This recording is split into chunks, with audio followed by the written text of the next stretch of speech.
ఇండియాలోనే అతి తక్కువ ధరలకి రత్నాలనందించే ఏకైక సంస్థ 6JVR.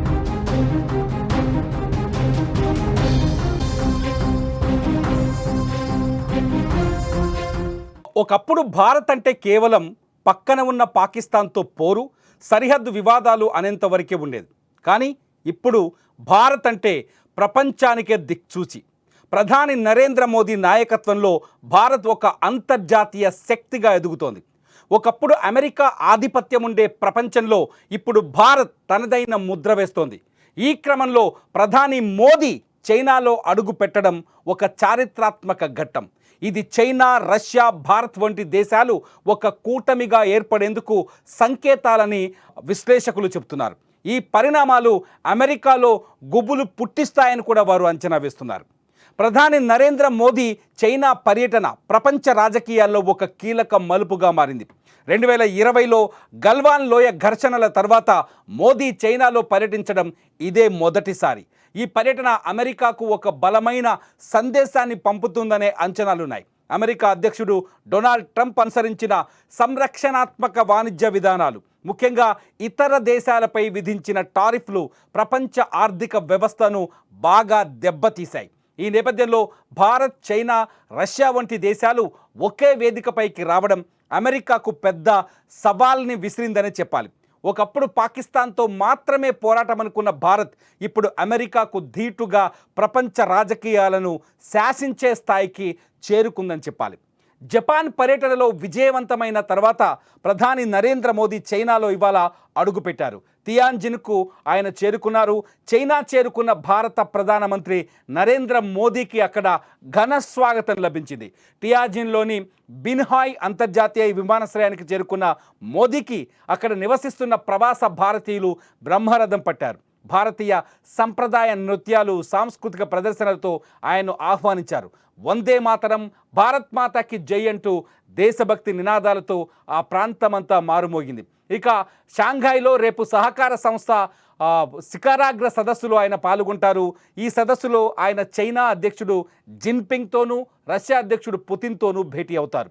ప్రపంచ ఆర్థిక వ్యవస్థకు స్థిరత్వం తీసుకురావడానికి భారత్, చైనా కలిసి పనిచేయాల్సిన అవసరం ఉందని మోదీ అంతకుముందు జపాన్లో మీడియాకి ఇచ్చిన ఇంటర్వ్యూలో చెప్పారు. అందుకే మోదీ ఇప్పుడు స్మార్ట్ సిటీలు, క్లీన్ ఎనర్జీ, కృత్రిమ మేధస్సు వంటి అంశాలపై దృష్టి పెట్టారు. ఈ విజన్ ప్రపంచానికి భవిష్యత్తు మార్గాన్ని చూపిస్తుందని చెబుతున్నారు. మరోవైపు మోదీ జపాన్ పర్యటనలో భారత్, జపాన్ మధ్య 13 ఒప్పందాలు కుదిరాయి. సెమీకండక్టర్లు, టెలికాం, క్లీన్ ఎనర్జీ వంటి రంగాల్లో జపాన్ భారత్లో 6 లక్షల కోట్ల పెట్టుబడులు పెట్టడానికి ముందుకొచ్చింది. ఇవన్నీ మోదీ ప్రభుత్వం ప్రపంచంతో బలమైన సంబంధాలు ఎలా ఏర్పరచుకుందో తెలియజేస్తున్నాయి. ఇవన్నీ చూసి అమెరికా తన విధానాలను మార్చుకోవాల్సిన అవసరం ఉందని చెప్పవచ్చు. లేకపోతే అది ప్రపంచంలో తన స్థానాన్ని కోల్పోయే ప్రమాదం ఉంది. మోదీ దూరదృష్టి కేవలం భారత్కు మాత్రమే పరిమితం కాదు, అది ప్రపంచ భవిష్యత్తును కూడా నిర్దేశిస్తుందని విశ్లేషకులు అంచనా వేస్తున్నారు. చైనాలో మోదీకి దక్కిన ఆహ్వానాన్ని చూస్తేనే మోదీకి ప్రపంచం ఎంత దగ్గరగా ఉంది, మోదీని ప్రపంచం ఏ స్థాయిలో అభిమానిస్తుందనేది అర్థమవుతుంది. చైనాకి, భారత్కి మధ్య విద్వేషాలున్నాయి, సరిహద్దు వివాదాలున్నాయి, గల్వాన్ వంటి గొడవలున్నాయి. ఈ నేపథ్యంలో చైనా పాకిస్తాన్కి మొన్న ఆపరేషన్ సింధూర్లో పూర్తి స్థాయి మద్దతు ఇచ్చింది. ఈ నేపథ్యంలో భారత్కి, చైనాకి మధ్య తీవ్రమైన అగాధం ఏర్పడిందనే చర్చ నేపథ్యంలో అమెరికా పొడిచిన వెన్నుపోటుని దృష్టిలో ఉంచుకొని అమెరికా భారత్తో స్నేహాన్ని నటించింది. అమెరికా భారత్కి దగ్గరగా ఉన్నట్టు చెప్పింది. భారత్ మా మిత్రదేశం అన్నది. At the same time Pakistan కూడా చంకలో పెట్టుకొని మాట్లాడింది అమెరికా. పాకిస్తాన్కి 19% టారిఫ్లు విధించిన అమెరికా రష్యా నుంచి ఆయిల్ దిగుమతి చేసుకుంటున్నామనే వంకతో భారత్ పైన 50% టారిఫ్లు విధించింది. 50% కూడా 2 దఫాలుగా, మొదటి దఫా 25% టారిఫ్లు, రెండో దఫా 25% టారిఫ్లు, మొత్తం 50% టారిఫ్లు విధించింది. నిజానికి డొనాల్డ్ ట్రంప్ టారిఫ్లు ప్రకటించినప్పుడే ట్రంప్ తన దుర్బుద్ధిని బయటపెట్టాడని చెప్పాలి. ఎందుకంటే పాకిస్తాన్ పైన 19% టారిఫ్లు విధించి, సుంకాలు విధించిన డొనాల్డ్ ట్రంప్ ఇండియా పైన మొదటి దఫాలో 25% సుంకాలను విధించాడు. అంటే పాకిస్తాన్ని చేరదీసేందుకు అమెరికా ప్రయత్నిస్తోంది. పాకిస్తాన్ని చంకలో పెట్టుకొని పదే భారత్ని బెదిరించే ప్రయత్నం చేస్తూ వస్తుంది. ఈ నేపథ్యంలోనే ప్రధాని మోదీ అమెరికా వంటి దేశాలు ఎప్పటికైనా బెదిరింపులకు దిగుతాయి, ఆధిపత్యాన్ని చలాయిస్తాయనే విషయాన్ని ముందే గమనించిన దూరదృష్టి కలిగిన ప్రధానిగా మోదీ తన సత్తాను చాటబోతున్నారు. దాదాపు 40 దేశాలకు అమెరికాకు ఎగుమతయ్యే వస్తువులను కావచ్చు, అమెరికాతో కుదుర్చుకున్న వ్యాపార ఒప్పందాల విషయంలో కావచ్చు, భారత్ అమెరికాకి చుక్కలు చూపించే అవకాశం కనిపిస్తోంది. దాదాపు 40 దేశాలు, ముఖ్యంగా బ్రిక్స్ దేశాలు ఏవైతే ఉన్నాయో, ట్రంప్ వ్యతిరేకిస్తున్న బ్రిక్స్ దేశాలు ఏవైతే ఉన్నాయో, ఆ బ్రిక్స్ దేశాలకి భారతదేశం నుంచి వస్తువులను ఎగుమతి చేయాలని ఆలోచన చేస్తున్నారని తెలుస్తోంది ప్రధాని మోదీ. ఇప్పటికే దాదాపు 40 దేశాల ప్రతినిధులతో ఆయన మాట్లాడారు. భారతదేశ వ్యాపార సంబంధాల గురించి మోదీ చర్చిస్తున్నారు. మోదీ ప్రపంచంలోనే అత్యంత ఆకర్షణీయమైన నాయకుడు కావడం, ప్రపంచంలోనే అత్యంత ప్రజాదరణ కలిగిన నాయకుడు కావడంతో మోదీ ఆహ్వానాన్ని ఆ 40 దేశాలు కూడా స్వాగతించే అవకాశం కనిపిస్తుంది. ఏదైతే బ్రిక్స్ కరెన్సీ త్వరలో రాబోతుందని, బ్రిక్స్ కరెన్సీ అమెరికా డాలర్కి ప్రత్యామ్నాయం కాబోతుందనే చర్చ నేపథ్యంలో యూరోలను కావచ్చు, లేకపోతే పౌండ్స్ని కావచ్చు, అమెరికా ఎలా అయితే అణచివేసిందో, తొక్కి పెట్టిందో, ఈసారి ఆ అమెరికాని ధీటుగా, అమెరికాని ఎదురించే విధంగా, ఆర్థికంగా అమెరికాని ఎదుర్కొనే విధంగా బ్రిక్స్ దేశాలు కలిసి కొత్త కరెన్సీ వైపు అడుగులు వేస్తున్నాయన్న చర్చ నేపథ్యంలో భారత్ పైన ట్రంప్ అధిక సుంకాలు విధించడం, భారత ప్రధాని మోదీ ఈ బ్రిక్స్ దేశాల సహాయంతో భవిష్యత్తులో వ్యాపార సంబంధాన్ని పెంచడం, బ్రిక్స్ కరెన్సీకి కూడా ఉపయోగపడుతుందనే చర్చ జరుగుతుంది. ఇదిలా ఉంటే చాలా స్పష్టంగా అమెరికాలో ఒక చర్చ జరుగుతోంది. ట్రంప్ వ్యతిరేక శక్తులు చాలా స్పష్టంగా చెప్తున్నారు, నోబెల్ శాంతి బహుమతికి భారతదేశం మద్దతు ఇవ్వలేదనే కుట్రతోనే, ప్రధాని మోదీ అందుకు అంగీకరించలేదనే కుట్రతోనే డొనాల్డ్ ట్రంప్ భారత్ పైన అదనంగా 25% సుంకాలు విధించి 50% టారిఫ్లని సమాంతరం చేశారనే చర్చ కూడా అమెరికాలో జరుగుతుంది.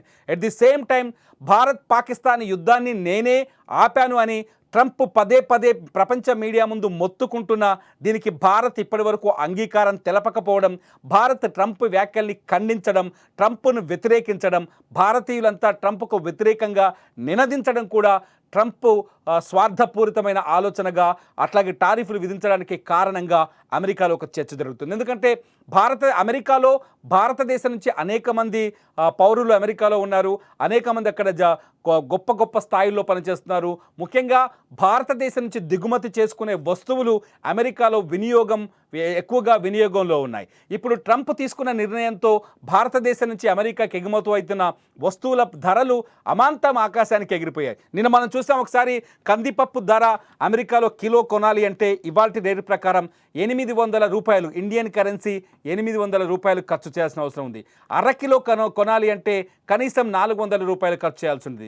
ఇండియాలో దొరికే బ్రిటానియా బిస్కెట్ ప్యాకెట్ ఇండియాలో $20 దొరికే బ్రిటానియా బిస్కెట్ ప్యాకెట్ అమెరికాలో కొనాలి అంటే ఖచ్చితంగా దానికి $348 ఖర్చు చేయాల్సిన పరిస్థితి.